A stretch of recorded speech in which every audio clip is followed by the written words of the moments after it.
Next, from Springfield, we talked to State Senator Andy Manar about when he expects the legislature to pass a budget, if there's any reforms proposed by the governor that he also supports, and if there's been any progress on education issues this legislative session. This runs about 15 minutes. Senator Andy Manar, thanks for joining us again on the Illinois Channel as we ostensibly are in the last week of the legislative session, but that's kind of the story and the question whether it is or isn't. Just to remind the voters, the viewers, I should say, that if you pass a budget this week, you only need a simple majority. If you go into June, you're going to need a 2/3 majority. So there's all kinds of incentives to pass the budget this week. What is your overall impression of what's going to be happening this week, as far as you can tell from a perspective as we tape this on Tuesday? I think a couple of things are for sure, Terry. Number one, the Senate's going to take up a budget. The finishing details are coming together on that, and they should be done in the very near future. That will allow ample time for debate and transparency, which I think is an important part of our process. So that's number one. Number two, I believe that we're going to either in its entirety or in pieces take up pieces of what Governor Rauner has asked us to take up.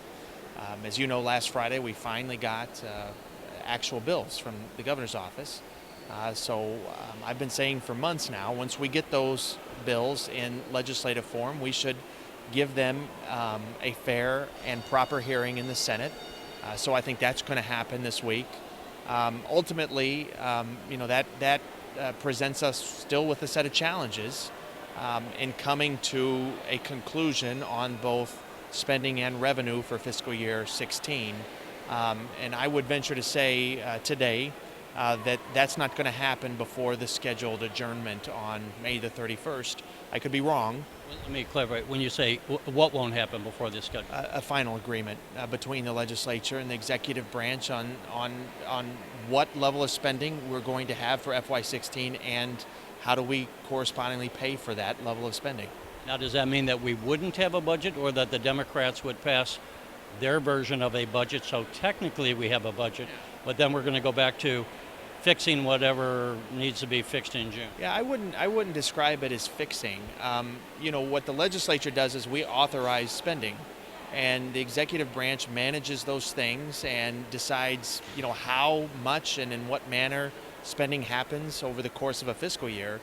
So we also have to pay for spending, whether it's at the level that the governor introduced or at some other level along the way. The challenge that I've seen personally in this session is that there's all kinds of things creeping into the budget conversation that ought not be there, and they've been there all along the way, and that has been, in my own opinion, just speaking for myself, that has been distracting because we should be focused like a laser beam on the budget, getting our fiscal house in order, making sure that our budget matches the priorities we have as a state, and unfortunately we've been sidetracked on all kinds of things like the turnaround agenda, right to work, things that folks in my district just do not want.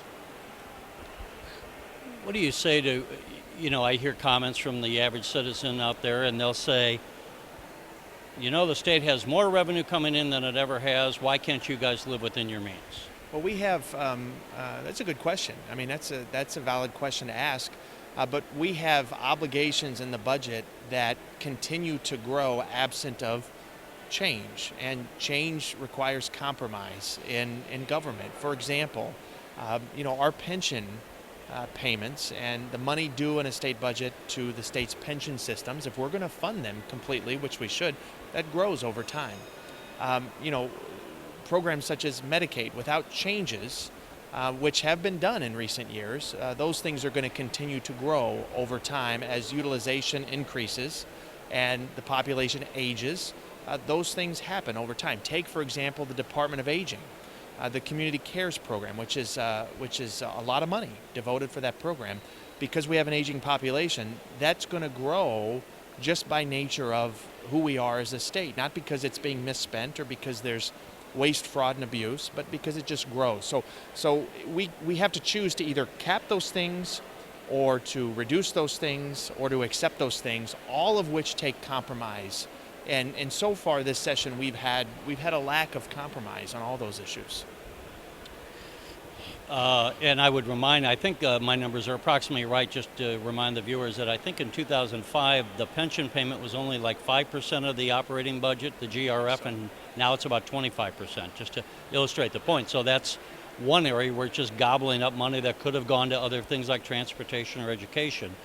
And speaking of education, something I thought we would have been talking a lot more about that you would have liked to talk more about. Where are we on education? What would be your assessment? Even if has there anything happened positively for education this session? And just where are we as far as maybe addressing any of the issues out there that we should be looking at in education? Well, I always start off the answer to that education question by reminding folks that we have schools that are in complete crisis today, from some of the largest in the state to some of the smallest, most rural districts in southern Illinois. We have schools that are in financial crisis. That situation is getting worse. It's not getting better. So the need to reform a system is going to be there until we actually change the system. The challenge, of course, is budgetary. Whether or not we address what I think is the biggest challenge and where should be focused is sending money to districts that need it today. And those are the districts with the highest rates of poverty, the lowest rates of property wealth. And we need to address in a targeted way the needs of those districts. That ultimately will be in an appropriations bill before us, or may not be. That's still an unanswered piece of the budget as we stand here today on Tuesday. It's my hope, of course, that we address that in a short-term way in the budget, and then we work toward long-term reforms, which is something that I think we have a pretty good product to continue to promote and call for, which is Senate Bill 1. Which is, wholesale systemic change for school funding in the state. Yeah, to reform how money is distributed, basically, right? Would it be fair to say, or maybe it's unfair to say, to some extent, what you're saying is the same thing the governor's saying, is it's not just about the revenues and expenditures, but we have to have reforms to the system. Are there any reforms the governor's discussed that you think make sense? Either I like your reforms, or even if you don't like those reforms, you would agree that reforms have to be made in a certain area? Yeah, I would. Let's start with property taxes.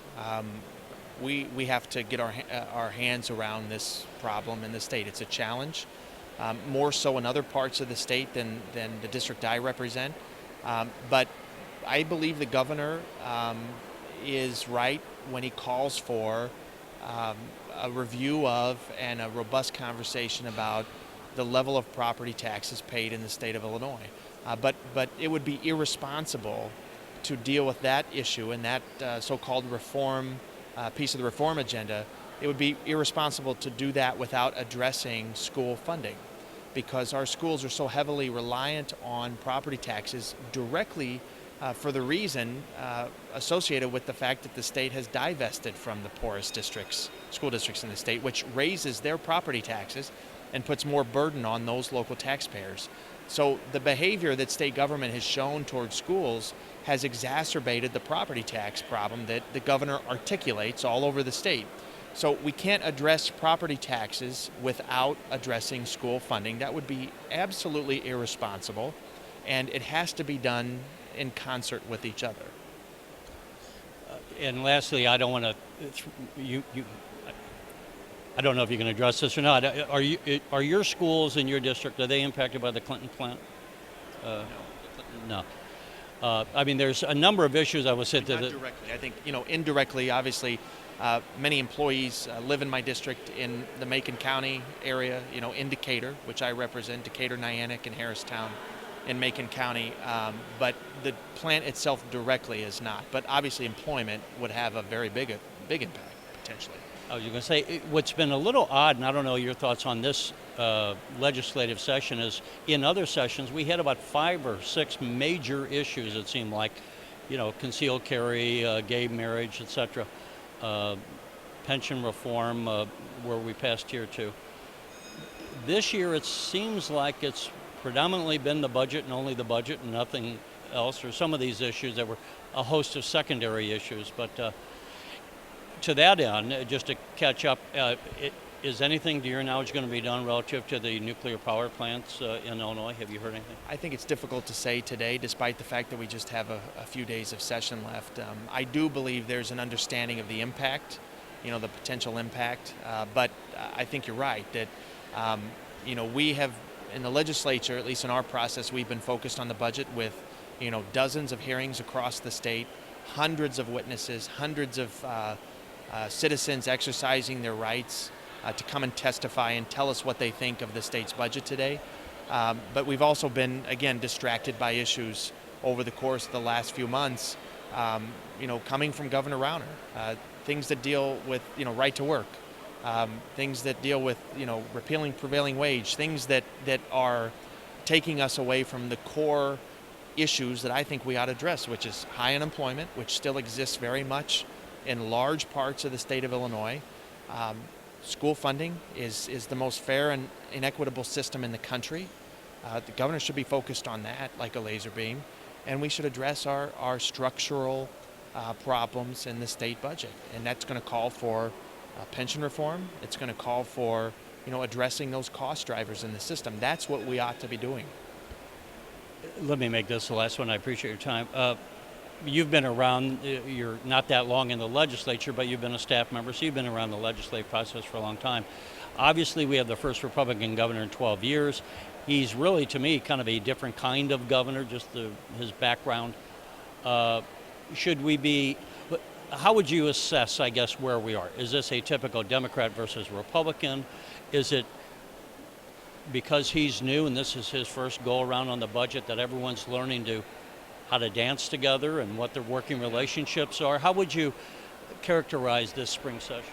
Well, I for myself, I enter the building every day understanding that the people of the state elected Governor Rauner and at the same time elected legislators that are Democrats in overwhelming majorities, some of the largest majorities in the country of state legislatures or general assemblies. And that's how I view it, is that tells me that I'm not going to get everything I would like to have walking in as one Democratic state senator.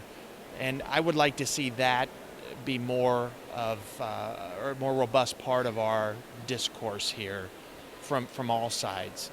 I think at least this week we're seeing both sides of any argument, not just the budget, but other things too, digging in for the long haul, and I just don't think that serves the state well. We need to find areas where we can compromise, make those compromises, and move on to the next challenge in the state.